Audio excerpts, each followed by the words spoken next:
Heathrow বিমানবন্দরের terminal 4-এ তখন কনকনে শীত, কিন্তু ছিল হাজারো প্রবাসী বাংলাদেশির আবেগের উত্তাপ।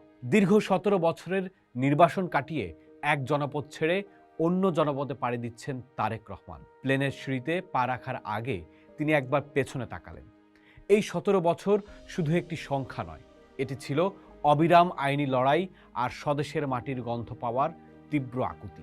11 সেই ঝঞ্ঝা বিক্ষুব্ধ দিনে দুর্নীতির অভিযোগ ও -2 ফর্মুলার কারণে ছিলেন নির্বাসনে লন্ডনে। আজ তিনি মুক্ত আকাশের যাত্রী। দৃশ্যপট 2।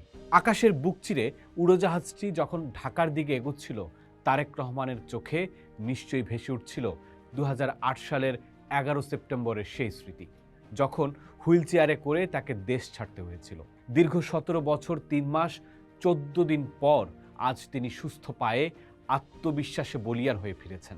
মেঘের ওপর বসে তিনি হয়তো ভাবছিলেন সেই নতুন বাংলাদেশ নিয়ে, যার স্বপ্ন তিনি বছরের পর বছর লন্ডনের রাজপথে হেঁটে এঁকেছেন। দৃশ্যপট 3।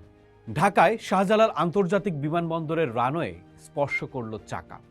17 বছর পর এমন নিঃশ্বাস নিলেন বাংলার মাটিতে।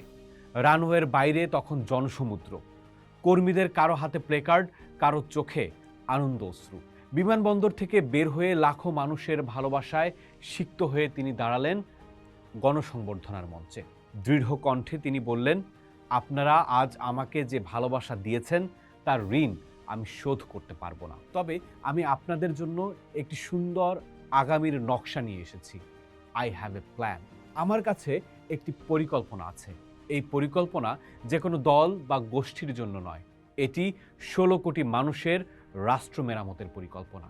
প্রতিহিংসা নয়, আমরা গড়ব মেধা ও সাম্যের বাংলাদেশ। তার এই বক্তব্যে ফুটে উঠল বিএনপির 31 দফার সারমর্ম, এক নতুন গণতান্ত্রিক কাঠামোর প্রতিশ্রুতি। 17 বছর পর তারেক রহমানের এই প্রত্যাবর্তন যেন নির্বাসন থেকে এক অবিশ্বাস্য ফেরা। তারেক রহমানের রাজনীতি নিয়ে মত দ্বিমত বিতর্ক থাকতে পারে মাঠের রাজনীতিতে, কিন্তু বিশ্লেষকরা মনে করেন এ কেবল এক নেতার ফিরে আসা নয়, বরং এটি এক নতুন রাজনৈতিক যুগের সূচনা। পোস্ট দেখুন, ভাবুন, করুন। থাকুন পোস্টের সাথে।